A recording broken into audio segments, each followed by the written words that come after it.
আগামীকালের দৈনিক রাশিফল নিয়ে বিস্তারিত আলোচনা করব ১২টি রাশির ভালো এবং মন্দ নিয়ে। সবটাই জানতে পারবেন সম্পূর্ণ যদি প্রোগ্রামটা দেখতে পারেন। কেটে দেখলে অনেক কিছু মিস করে ফেলবেন। তাই অনুরোধ রইল শেষ পর্যন্ত দেখার। তাহলে আপনারা অনেক কিছু জানতে পারবেন, অনেক কিছু বুঝতে পারবেন। দেখুন, দৈনিক রাশিফল আলোচনা করার মানে একটাই, আপনাদেরকে অ্যালার্ট করা। আপনারা বুঝতে পারবেন আপনাদের আগামীকাল দিনটি কেমন যাবে। আর সেইভাবে চলতে পারবেন। আপনাদের সমস্ত বাধা-বিঘ্ন যেগুলো আছে সেগুলোকে এড়িয়ে যেতে পারবেন। আর ভালো যাদের আছেন তারা কিন্তু খুব দ্রুত গতিতে আপনার জীবনে এপ্লাই করতে পারবেন। জানা থাকলে এটাই হচ্ছে আমাদের লাভ হতে পারে। তাই প্রত্যেকটা দিনই দৈনিক রাশিফল নিয়ে আমি আপনাদেরকে আলোচনা করে অ্যালার্ট করার চেষ্টা করি। তাহলে আসুন আগামীকাল দিন সম্পর্কে আগে জেনে নিই। আগামীকাল ২৫শে ডিসেম্বর বুধবার, দশমী তিথি, চিত্রা নক্ষত্র, অতি গণ্ড যোগ, জন্মরাশি তুলা। এই যে আগামীকাল দিন সম্পর্কে বলছি, আপনাদের সকলেরই পরিচিত আগামীকাল এই ২৫শে ডিসেম্বর আমরা বড়দিন বলে থাকি। তাই এটা কিন্তু অত্যন্ত শুভ একটি দিন। হতে পারে এটা খ্রিস্টান যারা আছেন তাদের জন্য শুভ, তা নয়। আমাদের প্রত্যেকের জন্যই কিন্তু দিনটি শুভ থাকবে। তাই আগামীকাল দিনটি প্রত্যেকের জীবনে ভালো সময় আসুক, ভালো কাটুক এবং জীবনের অনেক স্বপ্ন পূরণ হোক, এটা অবশ্যই আমি কামনা করি। এবার আজকের আলোচনার বিষয় অবশ্যই আমি বিস্তারিত বলব। সঙ্গে থাকলে সবটাই জানতে পারবেন। নমস্কার, জয় মা কামাখ্যা, জয় মা তারা। এই ২৫শে ডিসেম্বর নিয়ে বিস্তারিত আগামীকালের আলোচনা করব। আপনাদের বোঝানোর চেষ্টা করব কোন দিক থেকে সতর্ক থাকতে হবে, কোন দিক থেকে অনেকটাই ভালো কিছু অপেক্ষা করছে, সবটা কিন্তু জানতে পারবেন এই আলোচনার মাধ্যমে। শুধু তাই নয়, জেনে বসে থাকলে কিছু হবে না। আপনি প্রোগ্রামটা দেখার পর আপনার জীবনে এপ্লাই করতে হবে। এপ্লাই করবেন তো জীবনে সফলতা পাবেন, এপ্লাই না করলে কিন্তু সফলতা আসবে না। তাই আপনাদের আমি প্রত্যেকটা দিনই অ্যালার্ট করার জন্যই এই আলোচনাগুলো করা হয়। জাস্ট আপনাদেরকে অ্যালার্ট করা। যে আপনারা ভালোভাবে শুনে বুঝে আপনাদের জীবনে এপ্লাই করুন। তারপর দেখবেন রেজাল্ট আপনার ভালো আসবে। অবশ্যই আলোচনা করব, তার আগে আমার সাথে কিভাবে যোগাযোগ করবেন একটু ছোট করে বলে নিই। বেশি সময় নষ্ট করব না। দেখুন, যারা প্রোগ্রাম দেখছেন ভাবছেন হয়তো যে ওনার সাথে কিভাবে সরাসরি আমরা যোগাযোগ করতে পারি বা আমার সমস্যা নিয়ে ওনার সঙ্গে কিভাবে একটু আলোচনা করতে পারি। আমি সবসময় আপনাদের একটা কথাই বলি যে আপনারা সরাসরি আসুন বা বাড়ি বসে। দুটোতেই কিন্তু WhatsApp ব্যবহার করতে হবে। নরমাল কখনোই আপনারা কল পাবেন না। নরমাল কল আপনারা নাম্বার নেবেন, কল করবেন, সবই বেকার হবে। কখনোই নরমাল কল আসবে না।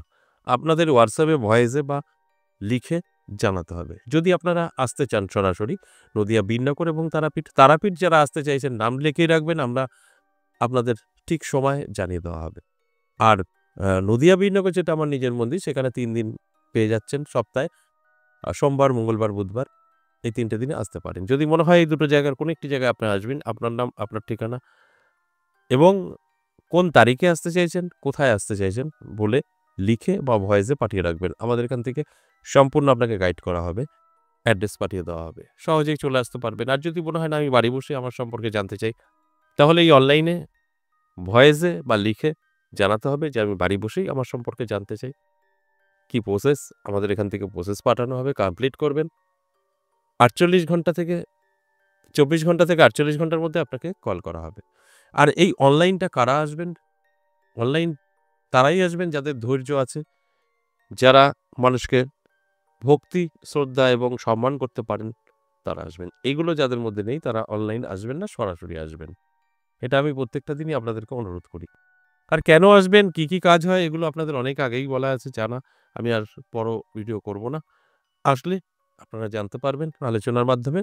আপনাদের যে সমস্যা সেটা নিয়ে অবশ্যই আ কোনো না কোনো রাস্তা তো অবশ্যই পাবেন। সে রাস্তা আমি দেখিয়ে দেব।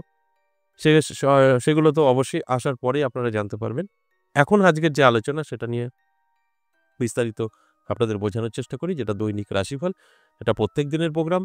প্রত্যেকদিন কোনো না কোনো রাশির ভালো থাকে, কোনো না কোনো রাশির খারাপ থাকে, তাদেরকে অ্যালার্ট করাই আমার কাজ। তাই আপনাদের অ্যালার্ট করব। আপনারা যতটা অ্যালার্ট থাকবেন ততটা কিন্তু সাকসেস আসবে। এতে কোনো সন্দেহের জায়গাই নেই। তাহলে আসুন এক করে রাশিগুলোর নাম বলি। আর শোনার পর কিন্তু ঘরে বসে থাকলে হবে না। আপনার জীবনে এপ্লাই করতে হবে। তবে গিয়ে সাকসেস পাবেন। এপ্লাই না করলে কোনো সাকসেস আসবে না। মেষ রাশির জাতক-জাতিকাদের কিন্তু যথেষ্ট ভালো থাকছে, শুভ থাকছে। মেষ রাশির জাতক-জাতিকাদের সমস্ত রকম আটকে থাকা কাজগুলো ক্লিয়ার হতে পারে। আপনারা যেটা চাইবেন দেখবেন আগামীকালের জন্য সেটা কিন্তু ঠিকঠাক থাকবে। যেটা এর আগে পিছে যাওয়া হয়েছে সেটা পরের প্রশ্ন, কিন্তু আগামীকাল আপনার জন্য ভালো সময় থাকবে। আপনি যেটা ভাববেন, চিন্তাধারা করবেন সেটা কিন্তু আপনি করতে পারবেন। এদিক থেকে কিন্তু আগামীকাল দিনটি আপনাদের জন্য যথেষ্ট শুভ থাকবে যাদের মেষ রাশির জাতক এবং জাতিকা। বৃষ রাশির ক্ষেত্রে যদি বলি, দারুণ থাকবে। বৃষ রাশিদের জীবনে কিন্তু প্রাপ্তি করতে পারে। বৃষ রাশিতে যারা আছেন জাতক এবং জাতিকা, তাদের কিন্তু জীবনে নতুন কোনো সুযোগ আসতে পারে, যোগাযোগ তৈরি হতে পারে। যে যোগাযোগ এবং সুযোগে আপনার ভাগ্য সম্পূর্ণভাবে বদলাতে পারে। তাই এগুলো পজিটিভ, এবং এই পজিটিভগুলো অবশ্যই পজিটিভভাবেই আপনার জীবনে এপ্লাই করবেন। তবেই কিন্তু এর রেজাল্ট আসবে। যদি মনে হয় না আমার রাশি আমি এই পেয়ে যাবো, কিছু করব না, তাহলে কিন্তু ভুল করবেন। আপনাকে অবশ্যই ফিল্ডে নামতে হবে, চেষ্টা করতে হবে, তবে গিয়ে সফলতা আসবে। এরপর মিথুন রাশি। মিথুন রাশির জাতক জাতিকাদেরও যথেষ্ট শুভ এবং পজিটিভ কিছু ইনকাম বৃদ্ধি পেতে পারে। সকলের সাথে সুসম্পর্ক বজায় থাকবে। বিশেষ করে যাদের মধ্যে একটু স্বামী-স্ত্রীর সমস্যা ছিল বা লাভ রিলেশনের সমস্যা ছিল, সম্পর্ক কিন্তু মজবুত হবে যদি মিথুন রাশি হয়ে থাকেন। এবং আপনাদের টেনশন, দুশ্চিন্তাও কিন্তু মুক্তি পাবে। অর্থাৎ আগামীকাল দিনটি আপনার জন্য যথেষ্টই পজিটিভ থাকবে। কর্কট রাশির ক্ষেত্রে যদি বলি, তাহলে একটু টেনশন, দুশ্চিন্তার কারণ থাকবে। কর্কট রাশির জাতক জাতিকাদের কিন্তু অবশ্যই আর্থিক দিক থেকে দুশ্চিন্তা, টেনশন থাকবে। আর্থিক দিক থেকে পিছিয়ে পড়তে পারেন। দেখবেন কোনো জায়গা থেকে আপনার কিছু অর্থ পাওয়ার কথা ছিল, সেটা আটকে যেতে পারে। আপনি কাউকে পরিশোধ করবেন, দেবেন, সেটাও দিতে পারবেন না। সেখানে টেনশন, দুশ্চিন্তা হতে পারে। ঠিক এই আর্থিক রিলেটেড কিছু সমস্যা আপনার সম্মুখীন হতে পারে। অ্যালার্ট থাকলে এটা অবশ্যই আপনি আটকাতে পারবেন। আমি প্রত্যেকটা আলোচনাতেই বলি, আমরা যদি জানতে পারি আমাদের নেগেটিভিটি, সেগুলো আমরা আটকাতে পারি। আর পজিটিভ তো গ্রহণ করতেই পারি। সিংহ রাশি। সিংহ রাশির জাতক জাতিকাদেরও বলব, সতর্ক থাকবেন। শত্রুতা বৃদ্ধি পাবে। উটকো ঝামেলা, টেনশন, দুশ্চিন্তায় পড়ে যেতে পারেন। এই উটকো ঝামেলা থেকে আপনি যদি বেরিয়ে আসতে চান, তাহলে অবশ্যই নিজেকে কন্ট্রোল করতে হবে। কোনো রকম ঝুট ঝামেলায় জড়ানো যাবে না। তাহলে সেফ থাকবেন। তা না হলে কিন্তু আমি যে কথাগুলো বলছি আপনার সাথে মিলবে। এরপর আসুন কন্যা রাশি। কন্যা রাশির জাতক জাতিকাদের কিন্তু সব ঠিকঠাক থাকবে। শুধু সমস্যা আপনার হতে পারে ব্যবসা ক্ষেত্রে। যারা ব্যবসা করছেন তাদের কিন্তু ব্যবসা মন্দা যেতে পারে এবং ব্যবসা ক্ষেত্রে সমস্যা তৈরি হতে পারে। আর যারা সার্ভিস করছেন তাদের জন্য কোনো সমস্যা নেই। শুধু ব্যবসায়িক যারা আছেন তাদের কিন্তু প্রবলেম হবে যদি কন্যা রাশি হয়। তাহলে আপনাদের কি করতে হবে? অ্যালার্ট থাকতে হবে। চোখ কান খোলা রাখতে হবে। তাহলে দেখবেন আমি যে কথাগুলো বলছি অনেকটাই আপনি কন্ট্রোলে নিয়ে আসতে পারবেন। অনেকটাই আপনি কিন্তু আপনার মতো করে চালাতে পারবেন। এটা সম্ভব। এরপরে তুলা রাশি। তুলা রাশির জাতক জাতিকাদের যথেষ্ট ভালো থাকবে সময়। আর্থিক উন্নতি থাকবে, সম্পর্ক ভালো থাকবে, কিন্তু স্বাস্থ্য ভালো থাকবে না। স্বাস্থ্য আপনাকে অনেকটাই ভোগাতে পারে। তাই শরীরের যত্ন নিতে হবে, তাহলেই আপনি ভালো থাকবেন। শরীরের যত্ন না নিলে আপনি কিন্তু পিছিয়ে পড়বেন। আমি বলব অবশ্যই শরীরের যত্ন নিন। তাহলে দেখবেন আমি যে কথাগুলো বলছি আপনি এটা আটকাতে পারবেন। এটা সম্ভব। আমরা যদি জানতে পারি আমাদের খারাপ দিক, সেটা আমরা আটকাতে পারি। এরপর চলে আসুন বৃশ্চিক রাশি। বৃশ্চিক রাশির জাতক জাতিকাদের যদি উদ্দেশ্যে বলি, তাহলে আগামীকাল দিনটি কিন্তু যথেষ্ট ভালো থাকবে। বৃশ্চিক রাশির জাতক জাতিকাদের স্বপ্ন পূরণ হবে। নানা কাজ যেগুলো আটকে ছিল সেগুলো ক্লিয়ার হবে এবং আপনার মনের যেকোনো ইচ্ছা পূরণ হবে এবং সম্পর্ক মজবুত হবে। সব মিলিয়ে কিন্তু বৃশ্চিক রাশি যথেষ্ট শুভ থাকছে। এরপরে চলে আসুন ধনু রাশি। ধনু রাশির ক্ষেত্রেও কিন্তু বলব যথেষ্ট পজিটিভ শুভ সময় আপনার জন্য আগামীকাল থাকছে। তাহলে কি করতে হবে? আগামীকাল দিনটি যখন আপনার শুভ, আপনার যেকোনো কাজে সাকসেস আসবে। সেখান থেকে যেকোনো কাজ আপনাকে করতে হবে। অর্থাৎ আগামীকাল আপনি যেকোনো সিদ্ধান্ত নেবেন, সঠিক সিদ্ধান্ত হবে। ঘরে শুয়ে বসে থাকবেন, কোনো লাভ নেই। কি দিন ভালো, কি খারাপ আপনি বুঝতে পারবেন না। আর আগামীকাল যদি আপনি ঝাঁপিয়ে পড়তে পারেন, পরিশ্রম করতে পারেন, আপনার এগোনোর জন্য যা করার সেগুলো যদি করতে পারেন, আপনি সাকসেস পাবেন। এটাই হচ্ছে সময় ভালো থাকা আর খারাপ থাকার মানে। ভালো সময় থাকলে আমাদের সবকিছু ঝাঁপিয়ে পড়তে হবে, সেটা সাকসেসই আসবে। এরপরে চলে আসুন মকর রাশি। মকর রাশির জাতক জাতিকাদের কিন্তু অবশ্যই সতর্ক থাকতে হবে। কোন দিক থেকে? মকর রাশির জাতক জাতিকাদের কিন্তু সম্পর্ক খারাপ হতে পারে। সেটা হতে পারে স্বামী-স্ত্রীর মধ্যে, হতে পারে ভাই-বোন, মা-বাবা। কারো না কারোর সাথে কিন্তু সম্পর্ক খারাপ হতে পারে। তাই এগুলো মাথায় রেখে চলতে হবে, অনেকটা ভালো থাকবেন। তা না হলে যে কথাগুলো বলছি আপনার সঙ্গে মিলবে। অন্যান্য দিক থেকে কোনো সমস্যা না হলেও সম্পর্কের ব্যাপারটা কিন্তু অনেকটাই বড় ফাটল ধরতে পারে। আপনি জানতে পারলে এটা আটকাতে পারবেন, সেটা সম্ভব। কুম্ভ রাশি যথেষ্ট ভালো। কুম্ভ রাশির জাতক জাতিকাদের নানা দিক থেকে সুযোগ সুবিধা আসতে পারে।